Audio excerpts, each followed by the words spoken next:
সাপ্তাহিক ছুটির দিন শুক্রবার মেলা প্রাঙ্গণে কিন্তু ক্রেতা দর্শনার্থীর সমাগম সেটি বিকেলের পর থেকেই বাড়তে শুরু করেছে এবং ২৯তম ঢাকা আন্তর্জাতিক বাণিজ্য মেলা এবার রাজধানীর উপকণ্ঠে পূর্বাচলে এই যে বাংলাদেশ চীন ফ্রেন্ডশিপ এক্সিবিশন সেন্টারের এই হলরুম সহ হলরুমের বাইরে মেলা প্রাঙ্গণ জুড়েই কিন্তু বিভিন্ন স্টল রয়েছে।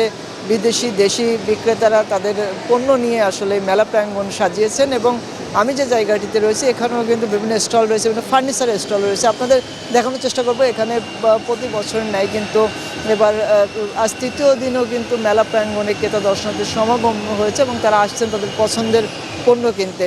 তার মধ্যে উল্লেখযোগ্য ফার্নিচারেরও অনেক স্টল রয়েছে মেলা প্রাঙ্গণে। তারা বিভিন্ন অফার রেখেছেন, 10% থেকে শুরু করে 15% পর্যন্ত বিভিন্ন অফার, বিভিন্ন পণ্যের সমাহার তারা করেছেন এবং ক্রেতা দর্শনার্থী যারা আছেন শুক্রবার ছুটির দিন তারা কিন্তু তাদের পছন্দের পণ্য কিনতে এই মেলা প্রাঙ্গণে প্রবেশ করছেন এবং তারা তাদের পছন্দের পণ্য কিনছেন। যেহেতু মেলা উপলক্ষে বিভিন্ন স্টলে বিভিন্ন রকম পণ্যের সমাহারের পাশাপাশি অফারও থাকে, সেই জন্যই আসলে যারা ক্রেতা দর্শনার্থী আছেন তারা এসে পছন্দের পণ্যের উপর নিজেদের অফার দেখে মিলিয়েই কিনছেন এবং নতুন নতুন মডেলের যে ফার্নিচার রয়েছে সেই ফার্নিচারও কিন্তু এখানে এসেছে। সে কারণেই নতুনত্বের স্বাদ নিতেই ক্রেতা দর্শনার্থী যারা আছেন তারা আসলে আসছেন এবং একই সাথে আমরা দেখতে পাচ্ছি যে ফার্নিচারের পাশাপাশি অন্যান্য যে পণ্য আছে সেই পণ্যেরও সমাগম মেলা প্রাঙ্গণে রয়েছে এবং আমি আপনাদের দেখার চেষ্টা করব বিভিন্ন ডিজাইনের ফার্নিচারের পাশাপাশি যারা এখানে বিক্রেতা আছেন যারা তাদের পণ্য নিয়ে পসরা সাজিয়ে বসেছেন তারা আসলে কি অফার রেখেছেন সেই অফারের বিষয়টিও তারা জানাবেন এবং যেহেতু মেলা প্রাঙ্গণ মাস জুড়ে চলবে সেক্ষেত্রে যারা পছন্দের পণ্য কিনতে চান খুব সহজেই মেলা প্রাঙ্গণে আসতে পারবেন। আমি একটু কথা বলার চেষ্টা করব মেলায় কি অফার রেখেছেন সেটি যদি বলতেন। আমাদের মেলায় 5 থেকে 10% ডিসকাউন্ট চলছে। নতুন আমাদের ম্যাক্সিমাম প্রোডাক্ট এবছর নতুন লঞ্চ হয়েছে, নতুন খাট, নতুন ডাইনিং, নতুন সোফা এবং আরও আদার্স অনেকগুলো আইটেম আসছেন। সবগুলোই নতুন ফার্নিচার এই বছর। আর প্রত্যেকটা প্রোডাক্টের উপরে 5 থেকে 10% ডিসকাউন্ট আছে। আর মেলায় অর্ডার করলে আমরা কেরিংটা ফ্রি করে দিচ্ছি। যেমনটি শুনছিলেন আসলে মেলা থেকে যদি ফার্নিচার কেনা হয় তাহলে সেই ফার্নিচার সরাসরি বাসায় পৌঁছানোর যে বিষয়টি থাকছে সেটিও ফ্রিতে, সেই অফারটিও তারা দিচ্ছেন। একই সাথে মেলায় ফার্নিচারের পাশাপাশি ইলেকট্রনিক্সের পণ্য নিয়েও অনেকে হাজির হয়েছেন এবং ক্রেতা দর্শনার্থী যারা আছেন তাদের ভিড় কিন্তু ইলেকট্রনিক্সের পণ্যের প্রতি যে আকর্ষণ সেটিও থাকছে এবং আমি নিশ্চয়ই আপনাদের ক্রেতা দর্শনার্থী যারা আছেন তাদের সাথেও কথা বলার চেষ্টা করব। তারা শুক্রবার ছুটির দিন তারা মেলা প্রাঙ্গণে এসেছেন, ঘুরছেন, পরিবার নিয়ে অনেকে এসেছেন এবং পরিবার নিয়ে যারা এসেছেন তারা আসলে বলছেন যে যেহেতু সপ্তাহের অন্য দিনগুলোতে কর্মব্যস্ততা থাকে সে কারণেই ছুটির দিনে সাধারণত তারা আসেন মেলা প্রাঙ্গণে নিজেদের পছন্দের যে পণ্য সেই পণ্যটি কেনবার জন্য এবং শীত যেহেতু পড়েছে শীতের যে কাপড় বিশেষ করে চাদর সহ অন্যান্য সেই পণ্যের প্রতিও একটু ঝোঁক রয়েছে এবং অনেকেই আসছেন তার পরিবার নিয়ে এখানে পণ্য কিনতে এবং আমি একটু কথা বলার চেষ্টা করব যে সাপ্তাহিক ছুটির দিনে যারা এসেছেন তারা তাদের পণ্যটি কিনছেন এবং এখানে দাম দর করেই কিনছেন। আমি একটু কথা বলার চেষ্টা করব যে এখানে দেখছিলাম দাম দর করে পণ্য কেনার যে চেষ্টা কেমন দেখছেন, কি দেখলেন? আমরা মোটামুটি অনেকগুলো কিনেছি। এখন এটার সাথে সরকারি একটা অফিস, আমরা সরকারি মানুষ, সরকারি জিনিস ক্রয় করার চিন্তা ভাবনা করতেছি। এখন উনি বললো, আমরা একটা বললাম, এখন দেখি কাছাকাছি যদি হয়ে নিয়ে যাবো, আশা করি একটা নেওয়ার চিন্তা ভাবনা। আর সবচেয়ে বড় কথা হচ্ছে পছন্দের মানুষ পছন্দ। যেমনটি শুনছিলেন যে এখানে দাম দর করে যে কেনার বিষয়টি সেটি থাকছে, এই জন্য এখানে অনেকেই এসেছেন পরিবার নিয়ে। তারা আসলে বলছিলেন যে দামের যে বিষয়টি সেটির তদারকির যে বিষয় থাকে সেটির প্রতি যেন গুরুত্ব দেওয়া হয়। অনেকে নিজেদেরকে ফ্রেমবন্দি করছেন। আমি একটু কথা বলার চেষ্টা করব যে কেমন লাগছে মেলায়। অনেক ভালো লাগছে।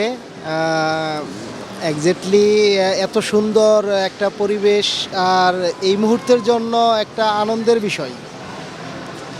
আসলেই অনেকেই বলছিলেন শীতকে উপেক্ষা করে তারা মেলা প্রাঙ্গণে এসেছেন মূলত এই যে সুন্দর পরিবেশে উন্মুক্ত প্রাঙ্গণে এই যে মেলার আয়োজন সে কারণে। এবং নিরাপত্তা ব্যবস্থার কথা যদি বলি, মেলা প্রাঙ্গণে কিন্তু আইন শৃঙ্খলা রক্ষাকারী বাহিনী, পুলিশ সহ অন্যান্য যারা আছেন তাদের সরব উপস্থিতি রয়েছে।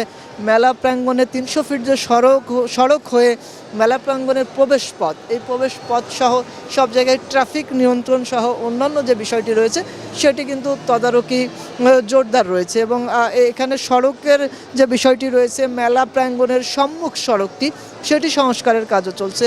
এবং এই অনলাইন টিকিট সিস্টেম থাকার ফলে ঘরে বসে টিকিট কেটে অনেকে চলে আসছেন মেলা প্রাঙ্গণে। সেক্ষেত্রে সশরীরে টিকিট কাটার যে ভোগান্তি ভিড় থাকে সেটিও অনেকটাই তারা সেই ভিড় ওভারকাম, অর্থাৎ সেই ভিড় এড়িয়ে যেতে পারছে। এখানে ইলেকট্রনিক্সের পণ্যের কথা বলছিলাম, ইলেকট্রনিক্সের পণ্য সাজিয়ে আসলে অনেক স্টল রয়েছে। এর ভিতর যারা বিক্রেতা আছেন তারা যেমনটি বলছিলেন যে ছুটির দিনে তাদের পণ্য দেখতে ক্রেতা দর্শনার্থীর যে সমাগম, সেই সমাগমটি রয়েছে। এবং যেহেতু মেলা শুরু বছরের প্রথমেই এবং মাসব্যাপী চলবে, মাসব্যাপী তাদের যে সাড়ার বিষয়টি রয়েছে সেই সাড়াটি তারা পাবেন। এবং এখানে সাধারণত যারা শৌখিন আছেন তারাও তাদের ঘর সাজবার জন্য এই আসবাব কিনে থাকেন, পাশাপাশি ইলেকট্রনিক্স পণ্যও কিনে থাকেন। আমি একটু কথা বলার চেষ্টা করব যে এখানে যারা আছেন দায়িত্বে কেমন সাড়া পাচ্ছেন এবারের মেলায়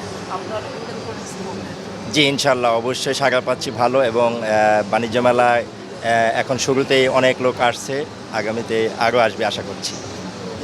যেমনটি আসলে বলছিলেন যে এখানে সাড়ার যে বিষয়টি সেটি ভালো পাচ্ছেন। এবং যেহেতু প্রথমে মেলা একদমই শুরুতে যে সাড়া পাওয়ার বিষয়টি থাকে, সেই সাড়াটি তুলনামূলক আসলে তাদেরকে আশার সঞ্চার করছে। কেননা মেলা এখনও মাসব্যাপী চলবে, আজ তৃতীয় দিন, সুতরাং অনেকটা সময় আছে। সেই সময়কে কাজে লাগানোর যে বিষয়টি সেটি প্রত্যাশা করছেন। বেচা বিক্রির যে বিষয়টি সেটি অনেক বৃদ্ধি পাবে। এবং মেলা প্রাঙ্গণে ক্রেতা দর্শক সমাগম সন্ধ্যা গড়াতে আরও বাড়বে।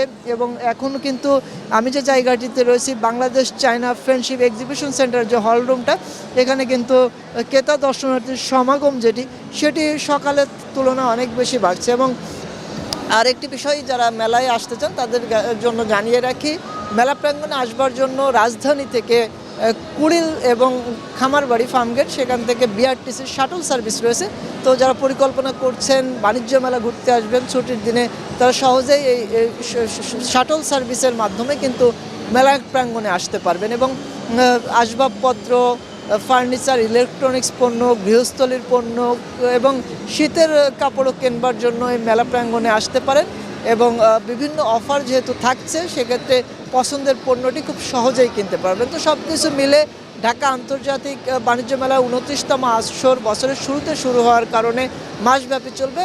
ক্রেতা বিক্রেতা দর্শনার্থী সকলের মধ্যে যে আনন্দের সঞ্চার হয়েছে সেটি নিয়েই মাস পার করতে চান তারা। এবং প্রত্যাশাও সকলের থাকছে এবার যে 2025 সালের ঢাকা আন্তর্জাতিক বাণিজ্য মেলা, এবার বেচা বিক্রিটা অনেক ভালো হবে, বিক্রেতাদের প্রত্যাশা এমনই। এই ছিল আমার কাছে রাজধানীর পূর্বাঞ্চলের ঢাকা আন্তর্জাতিক বাণিজ্য মেলা প্রাঙ্গণ থেকে নাদিয়া ফার্নিচারের সৌজন্যে বাণিজ্য মেলার সর্বশেষ।